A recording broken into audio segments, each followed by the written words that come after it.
Esse é o barreirão da Estrada de Vera. Tá vindo a caminhonete aí.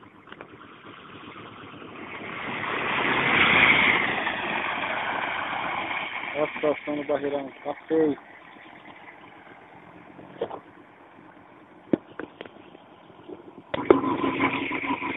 Olha a situação do barreiro. Olha o barrão.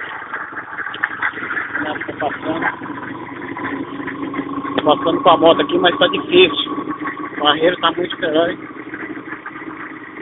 Passando difícil. Estou mostrando para mostrar para os nossos governantes como anda a estrada que vai para Feliz Natal.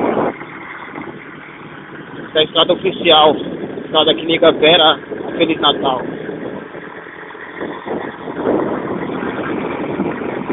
Ainda pegado.